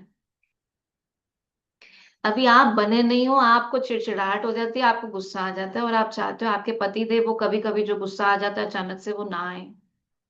तो वही ज्ञान तो आप ले रहे हो, अभी वो थोड़ी कोई देवता बन गए हैं। गुस्सा तो आएगा, इसमें क्या हो गया, क्या हो गया इन चीजों से क्या फर्क पड़ता है मतलब। अगर अल्टीमेटली देखा जाए क्या फर्क पड़ता है। जो मूर्ति गढ़ी जाती है ना, सबसे सुंदर मूर्ति वो होती है, काट छाट तो बहुत जल्दी हो जाती है उसकी, फिर उसके आंखों के नीचे घिसाई करी जाती है, उसकी आंखें इतनी सुंदर बनाने के लिए कितना उसको छेनी से रगड़ा जाता है, तब जाके वो सुंदर मूर्ति बनती है। क्या हो गया, थोड़ा सा किसी ने बोल दिया, लग गया क्या कहीं? एक बार मम्मा ने कहा, एक बहन आई, दीदी उसने, मम्मा उसने मुझे बात कह दी, मेरे को लग गई। तो मम्मा उससे कहती है, पीछे हो, आगे हो। कहती क्या देख रहे हो मम्मा? मम्मा बोली, मैं देख रही हूँ कहाँ लगी हुई है बात। ठीक है, तो इतने नाजुक नहीं बनो। बाबा हमारी मूर्तियां गढ़ रहा है, देवी देवता बना रहा है। थोड़ा कोई गुस्सा कर देता है तो क्या हो गया, क्या फर्क पड़ता है? स्वभाव संस्कार के अनुसार करेंगे ही। अच्छा, कल मॉर्निंग में अमृत वेला क्लास होगी? हाँ जी होगी। When our focus gets sharp for a second or fraction of it, do we get a feeling of goosebumps? हो सकते हैं। I have been feeling it when my concentration became sharp for a second of a very short time. How do we know we are in a shariri situation? See, ऐसा नहीं होता कि आत्मा शरीर छोड़कर जाती है, ठीक है ना, आत्मा तो इस शरीर में ही रहती है, लेकिन ये सिर्फ हम मन बुद्धि से जाते हैं। तो मन बुद्धि से जाने का मतलब होता है मन का संकल्प, और बुद्धि से आप उसको विजुअलाइज कर रहे हैं। और जब आप इस स्थिति में होते हैं तो बीच बीच में, जैसे आपने लिखा, सेकंड के लिए ऐसी एक अवस्था आती है जब आ, किसी को लाइट दिखाई देगी, किसी को अंधेरा दिखाई देगा, किसी को कुछ दिखाई देगा, सबका एक सा अनुभव नहीं होगा। किसी का कुछ देर का होगा, किसी का कम देर का होगा, किसी को कुछ नहीं दिखेगा। That is okay.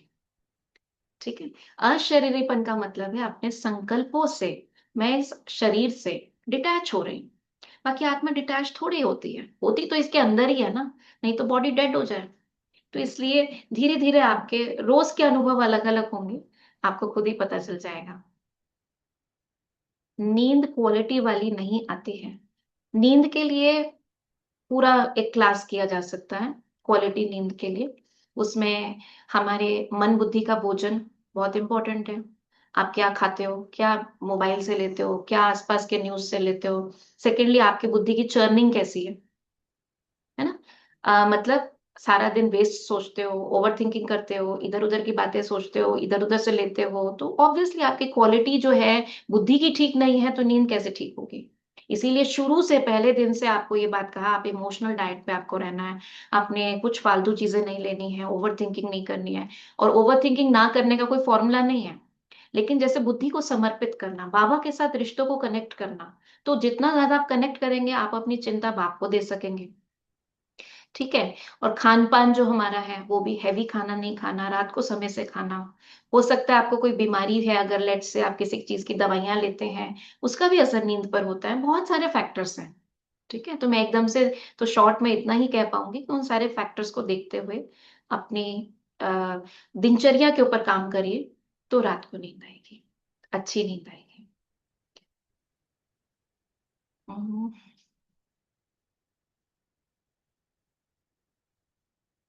बाबा ने 84 जन्म क्यों बोला है? वाई नॉट 95 और 72 जन्म? क्योंकि 84 जन्म से ज्यादा जन्म होते नहीं है, तो वो 95 कैसे बोलेंगे? और आपने 72 का, तो हाँ 72 हो सकते हैं, 72 भी हो सकते हैं, जिसमें हमने आपको बताया था कि 84 जन्म मैक्सिमम है और मिनिमम एक जन्म है। तो 84 से लेके एक तक की रेंज है। और 84 भी आप तब ले पाएंगे, बाबा हमें ये दृष्टि से देखता है कि आप 84 जन्म लेने वाली आत्मा है। क्योंकि 84 जन्म वो लेगा जो इस शरीर में रहते हुए परफेक्शन को प्राप्त करेगा, जो पूरा श्रीमत पर चलेगा। और जो नहीं चलेगा, वो हो सकता है 80 जन्म ले, हो सकता है 70 जन्म ले, है ना, हो सकता है 75 जन्म ले। तो वो it all depends on the purity of, level of purity जो आपने अटेन करी है इस ब्राह्मण जीवन में, उस अनुसार ही आप उतनी पवित्र दुनिया में आओगे। और लेट आओगे, मान लो आप सतयुग में आए नहीं, आप आए त्रेता में, क्योंकि हम में से कई ऐसे भी होंगे जो सतयुग में नहीं आएंगे, त्रेता में आएंगे। शुरू के 8 जन्मों में वो आएंगे ही नहीं, ऊपर रहेंगे। और त्रेता में आएंगे तो उनके ऑब्वियसली जन्म कम होंगे। तो इसलिए बाबा कभी, जैसे माता पिता कभी ये नहीं, अच्छे माता पिता जो होंगे वो कभी ये नहीं कहेंगे बच्चे 95 ले आओ। वो हमेशा बच्चों के लिए लक्ष्य रखेंगे 100%। तो बाबा भी इसलिए 100% परफेक्शन का लक्ष्य हमें देते हैं 84 जन्मों का। लेकिन 84 से ज्यादा होते नहीं है, इसलिए वो 95 बोलते नहीं है। ठीक है, चलिए सभी प्रश्नों के उत्तर हो गए हैं। तो कल तो हम 5:30 मिलेंगे, सिर्फ टाइम चेंज कर रहे हैं। ओके, और परसों से हम कंबाइंड क्लास में होंगे। और मैं थोड़े दिनों के लिए संबलपुर गई थी, तो संबलपुर और बरगढ़, ये दो अ, उसके पास डिस्ट्रिक्ट में आते हैं। और वहाँ पे कई सारे प्रोग्राम्स थे, लगभग 11-12 प्रोग्राम्स थे। और उसके अंदर, क्योंकि वहाँ पर कोल माइंस हैं, एल्यूमिनियम माइंस हैं, बहुत बहुत बड़े विस्तार में, पूरे वेस्टर्न उड़ीसा की बेल्ट में। तो वहाँ पे कई सारी कंपनीज हैं, like Jindal group of industries है, हिंदाल्को आदित्य बिरला ग्रुप की है। तो इनके यहाँ सेशंस थे। और उसके अलावा एक 5 कॉलेजेस में भी सेशन थे, जिसमें एक IIM संबलपुर था, उसके अंदर भी सेशन था। और पब्लिक प्रोग्राम्स भी थे, तो जिसके अंदर हर किसी को इनवाइट करते हैं, तो पॉजिटिव थिंकिंग पर और इनोवेटिव सॉल्यूशंस पर, ऐसे करके पब्लिक प्रोग्राम्स भी थे जो कि ओपन होते हैं, कोई भी उसमें आ सकता है। तो इस तरीके से सेशंस थे। वहां पे सेवा थी, बाबा की सेवा थी। तो बाबा के घर में ही रुके थे, संबलपुर का जो बाबा का घर है, और वहां दीदियों ने ये सारे सेशंस रखे थे। तो इस सेवा के लिए उन्होंने बुलाया था, बाबा ने निमित्त बनाया, और बहुत अच्छी सेवाएं हुई। जिंदल इंडस्ट्रीज से तो दीदी को फिर फोन आया कि हम चाहते हैं हमारे सभी लोगों के लिए आप 7 डेज का कोर्स हमारे ही जगह आके कराइए। तो इस रूप से वहां कोर्स चलेगा। कई स्कूलों में ये रिक्वेस्ट आई कि हमारे बच्चों के लिए आप हफ्ते में एक बार करिए। IIM संबलपुर में भी उन्होंने कहा कि हमें बहुत अच्छा लगा और ये बच्चों के लिए बहुत जरूरी है। तो उन्होंने भी कहा कि हफ्ते में एक बार, 15 दिन में एक बार, जब भी आपकी जो सहूलियत हो। हमारा एक योगा सेशन होता है, उसमें तो सिर्फ फिजिकल योगा कराते हैं, लेकिन ये मन का योग बहुत जरूरी है बच्चों के मेंटल हेल्थ के लिए। तो बहुत अच्छा लगा कि बाबा कहते हैं धरनी तो तैयार है, सिर्फ तुम्हें निमित्त बन के बीज डालना है। मैं तो कहती हूँ बीज भी हमारी दीदियों ने डाला हुआ है, हमें सिर्फ पानी छिड़कना है। तो बाबा निमित्त बनाता है। तो आप सबसे छुट्टी लेकर थोड़े दिन के लिए, और क्योंकि आइडिया था अभी आपकी स्पेशल क्लासेस होनी है, तो मैंने कहा आप क्लासेस का आनंद लीजिए और मैं बीच में चक्कर लगाए आती हूँ। तो कल रात को ही आना हुआ, और आपने भी अपने आप को भरपूर किया। अब हम कंबाइंड क्लास में जाएंगे। अच्छा, कुछ और मैसेज भी आए हैं। अच्छा, पिंकी बहन कह रही है पाकिस्तान में सेंटर नहीं आए दीदी। नहीं है दीदी, नहीं है, पाकिस्तान में सेंटर है ना। मुझे उसकी डिटेल्स लेनी पड़ेंगी, मुझे पता नहीं है, लेकिन सेंटर है। अच्छा, आंचल बहन, आई थिंक बहन है ये, कह रही हैं आप बोलती हैं कि कोई नेगेटिव न्यूज ना सुने, लेकिन कई बार न्यूज जानना भी जरूरी है हमारी सोशल लाइफ और कई बार जॉब के लिए भी। फिर ये नेगेटिव न्यूज कैसे अवॉइड करें, न्यूज़पेपर न्यूज में नेगेटिव ज्यादा रहता है। बहुत अच्छा प्रश्न है ये, क्योंकि हमको भी कई बार न्यूज का नहीं पता होगा, तो आप एड्रेस कैसे करेंगे, प्रॉब्लम्स को एड्रेस कैसे करेंगे, and you should be aware, क्योंकि दुनिया में क्या हो रहा है उन सब से हमको भी तो बचना है। बट नेगेटिव न्यूज ना सुनने का मतलब क्या होता है, एक तो जो अननेसेसरली न्यूज है, वेस्ट न्यूज है, फालतू की, वो नहीं सुनना। सेकेंडली, आजकल के न्यूज चैनल्स जो हैं, एक न्यूज आती है उसको 4 बार रिपीट करते रहते हैं, फिर वही न्यूज हम दूसरे चैनल पे देख रहे होते हैं, फिर वही न्यूज हम यूट्यूब पर देखते हैं, अब क्या हुआ, अब क्या हुआ। ये जो उसके अंदर घुस जाना है, ये बहुत गलत है। अवेयरनेस के लिए जानना ठीक है, जॉब के लिए, इंटरव्यू के लिए आपकी अवेयरनेस होनी चाहिए, दैट इज ओके। लेकिन उसके साथ एक और हिदायत दे रही हूँ, सुबह सुबह हमारा मन स्पॉन्ज की तरह होता है, जिस चीज से सैचुरेट हो जाएगा फिर और चीजें अंदर नहीं जाती। इसलिए सुबह सुबह अमृत वेला से परमात्मा की शक्तियों से खुद को भरना है। फिर ज्ञान मुरली से, क्योंकि हम तो सुबह सेंटर पे जाते हैं, तो ज्ञान मुरली से हमको अपनी बुद्धि को भरना है। तो जब हम अपनी बुद्धि को, मन को सशक्त कर लेते हैं योग और मुरली से, उसके बाद हम न्यूज़पेपर पढ़ते हैं फॉर जनरल अवेयरनेस, तो उन बातों का हम पर असर नहीं होता। जैसे हमें भी बड़े लोग कहते हैं, बाबा के ज्ञान में हमें सिखाते हैं, मान लो कहीं पर बाढ़ आई, कोई गलत कर्म हुआ किसी के साथ, है ना, आग लग गई, कुछ भी ऐसी बात होती है, तो जानना तो होगा ना। अब वॉर चल रहा है अगर कहीं पर, तो जानना तो होगा, लेकिन जानकर, उसको जानकर दुखी भी नहीं होना है, और बैठ भी नहीं जाना है या सुनते डिस्कशन करते रहना, ये दुनिया वाले करते हैं, हम नहीं करेंगे। हम क्या करते हैं, हम विड्रॉ होकर अब बाबा से कनेक्ट होकर उनको साकाश देते हैं, क्योंकि हमारा काम है दुनिया में सुख शांति देना। बैठकर उसकी चर्चा करना, घबरा जाना, खुद ही अपना वो डाउन कर लेना अपने आप को, वो हमारा काम नहीं है, ठीक है? क्योंकि समय बहुत होता जा रहा है और आई अंडरस्टैंड घर गृहस्थ में सबकी अपनी कमिटमेंट्स होती हैं। तो अभी और मैसेज भी हैं लेकिन मैं नहीं पढ़ रही हूँ उनको, कल हम इनके बारे में और बात करेंगे। ओके, सभी खुश हैं? खिले हुए गुलाब। ओके, चलिए सीधे बैठकर 1 मिनट बस बाबा को याद करेंगे, उसके बाद छुट्टी लेंगे।